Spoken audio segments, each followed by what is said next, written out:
राजीव जी, आपने एकदम सही कहा। बात सही है कि कांग्रेस के नेताओं ने जो जो कहा है, सलमान खुर्शीद ने जो लिखा है, या राशिद अल्वी ने जो भाषण किया है, या राहुल गांधी ने जो आज कहा है, अब इसके बारे में व्यापक और आधिकारिक तौर पे तो कांग्रेस का कोई प्रवक्ता ही जवाब दे सकता है। बात सही है, लेकिन देखिए दिक्कत कहाँ से आ रही है। जैसे आपने बीच में कहा था कि चुनाव के समय, चूंकि भारतीय जनता पार्टी का ये प्लैंक है, उसकी पिच है, हिंदुत्व पर ही वो अपना खेलना चाहती है। उसका खेल जो है, वो चाहती है कि हमारे पिच पे आकर के लोग खेलें और उसमें फिर हम अपना दंदनादन दंदनादन शुरू करें। कारण क्या है? भारतीय जनता पार्टी के पास एक बहुत सुगठित संगठित मशीनरी है। पूरा मीडिया उसके साथ, चाहे उसको हम गोदी मीडिया कहें, चाहे वो मुख्यधारा का मीडिया कहें, जो भी मीडिया कहें, लेकिन वो मीडिया उनके साथ है। सोशल मीडिया पे बहुत बड़ी उनकी नेटवर्किंग है। पूरे देश भर में उनके वेतन भोगी या जो भी कहिए लोग सक्रिय हैं, जिनका काम है ये। उनका अपना आरएसएस का एक नेटवर्क है, संगठन है। तो जो कुछ भी आप कहिएगा, उसमें से छांट काट के अपने हिस्से का है वो अपना चला करके वो शुरू कर देंगे। व्हाट्सएप यूनिवर्सिटी से उसके बारे में बोलना बताना शुरू कर देंगे। तो ये काम करेंगे ही, आज भी कर रहे हैं। अब सलमान खुर्शीद ने जो कहा है, मुझे तो उसमें रत्ती भर भी गलत नहीं दिखाई दे रहा है। रत्ती भर भी गलत नहीं दिखाई। भाई सीधी सी दो तीन बातें हैं। अगर वो कह रहे हैं कि जो सनातन धर्म हिंदू धर्म रहा है, उससे इतर होकर के आज जो हिंदुत्व की जो परिभाषा की जा रही है, राष्ट्रीय स्वयंसेवक संघ के लोग कर रहे हैं, वो हिंदुत्व जो उनका है वो हिंदुत्व है। वो इस्लाम में जैसे वो आईएसआईएस है या बोको हराम है या इस तरह के जो संगठन है, वो उसी तरह का है। इसमें गलत क्या है? आप मान रहे हैं क्या?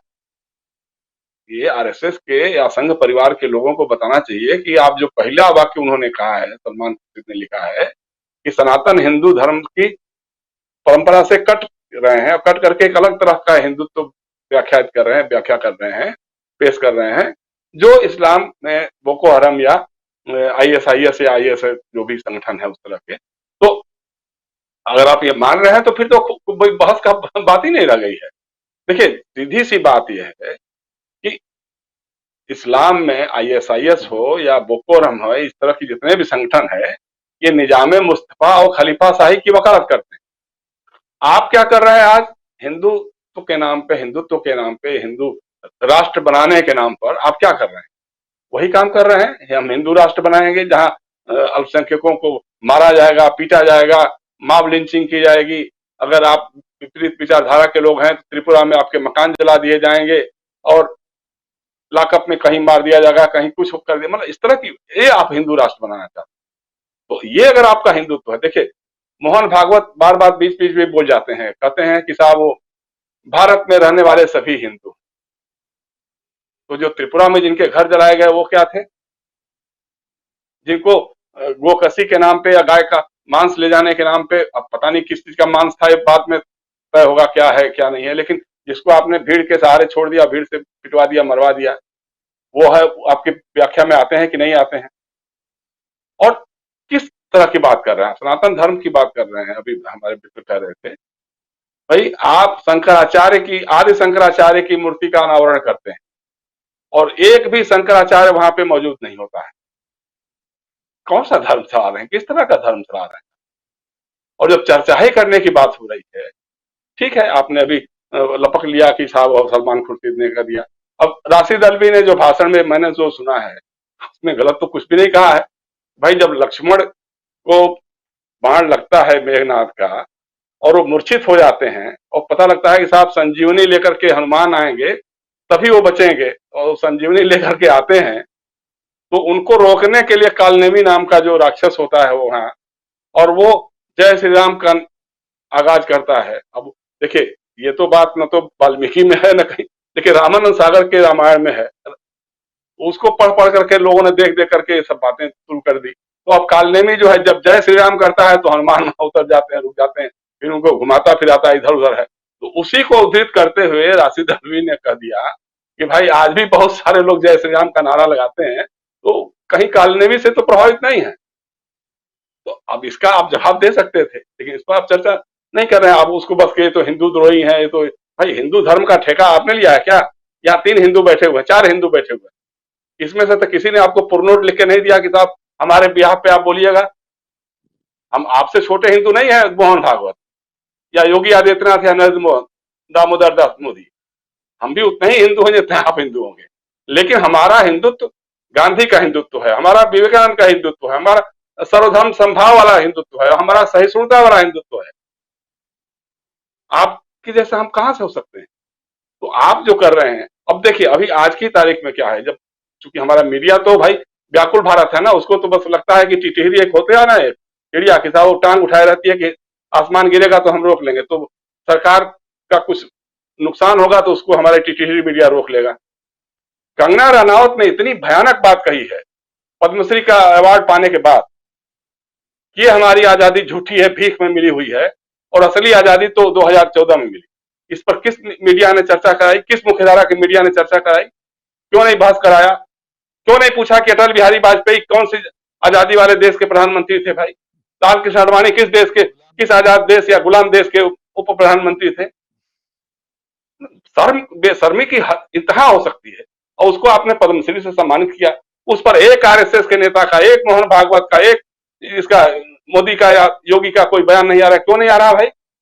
आप बताओ, कहो कि या तो कंगना रनौत हमारी जो श्रद्धेय है, जो पद्मश्री के लिए हमने उसको उचित माना है, वो जो कह रही वही सही है। भाई आरएसएस पर्दे के पीछे कहता रहा, लेकिन अब इन लोगों से कहलवाता है ताकि कुछ चर्चा इसी पर चल जाए। तो ये बहुत सारी बातें चल रही हैं इस समय। उसकी कांग्रेस के साथ दिक्कत क्या हो रही है कि उनके पास अपनी कोई मशीनरी नहीं, न तो सोशल मीडिया पर उस ढंग की कोई नेटवर्किंग है, न मीडिया में उनका कुछ उस ढंग का है बना हुआ है। अगर वो ढंग का काट करने में, चूंकि ये तो अपने ढंग से प्रचार करेंगे, कनफुकवा तंत्र इनका सक्रिय हो जाएगा, उसके हिसाब से लग जाएंगे।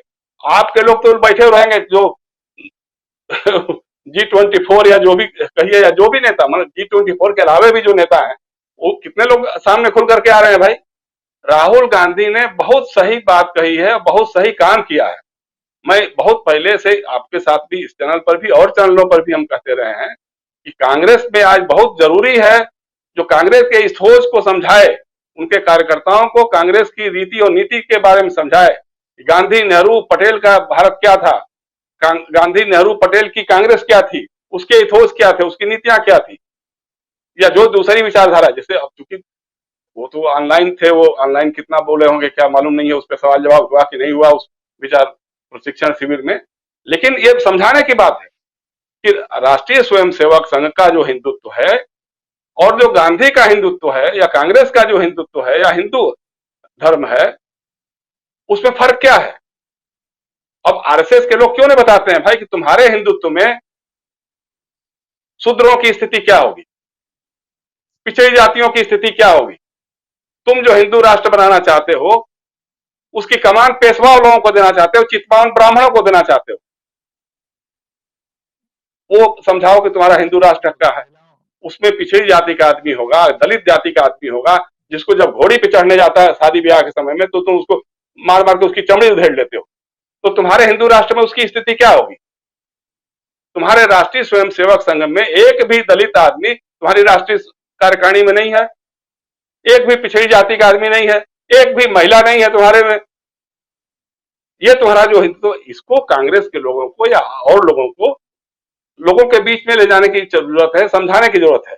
अब ये बात की बात है चुनाव के समय, अब चूंकि चुनाव में तो आपके पास, मैंने कहा ना कि आपके पास मशीनरी नहीं है, तो आप उसका कितना जवाब दे पाएंगे, कितना जवाब नहीं दे पाएंगे, उस तरह का कोई संगठन भी नहीं है। लेकिन बात सही है, इस पर आज नहीं तो कल इस पर चर्चा तो होनी होगी, चर्चा करनी होगी, चर्चा से भागने की जरूरत नहीं होगी। तो अच्छा कर रहे हैं राहुल गांधी, कांग्रेस के नेताओं को पहले समझाएं, कार्यकर्ताओं को तो बाद में समझाएं, पहले नेताओं का एक मंथन शिविर कर लें कि भैया देखो अब हम इस लाइन पे चलने वाले हैं, साफ साफ बात। विचारधारा की लड़ाई आज बहुत प्रबल हो गई है, क्योंकि राष्ट्रीय स्वयंसेवक संघ पूरी तरह से नग्न होकर के अपने नग्न रूप में फासिस्ट और मनवादी चेहरे के साथ सामने आ गया है। तो उससे कांग्रेस के लोगों को लड़ना होगा, जो इस लड़ाई में हमारे साथ चलने वाले हैं वो रहें, और नहीं तो अपना रास्ता नाप लें, कहीं राज्यसभा का टिकट ले लें, कहीं कुछ विधान परिषद मिल जाएगा, कहीं कुछ और मिल जाएगा, कहीं और पद मिल सकता है। तो अगर इस तरह की बात करते हैं राहुल गांधी तो बहुत अच्छा काम करेंगे। लेकिन वही है कि उसके लिए फिर सुनियोजित ढंग से निरंतरता के साथ करना पड़ेगा। ये नहीं कि बस आज कुछ कर दिया, बोल दिया, हो गया, नमस्कार किया, आगे बढ़ गए। अभी इनके हमले होंगे शुरू, आईटी सेल इनका सक्रिय हो जाएगा, आईटी सेल वाले लग जाएंगे पूरी के पूरी तरह से। तो उसका जवाब अगर कांग्रेस के विभिन्न मोर्चों से, विभिन्न प्रदेशों से, विभिन्न इलाकों से जवाब आना शुरू हो जाए, तब बात बनेगी। जी राजीव।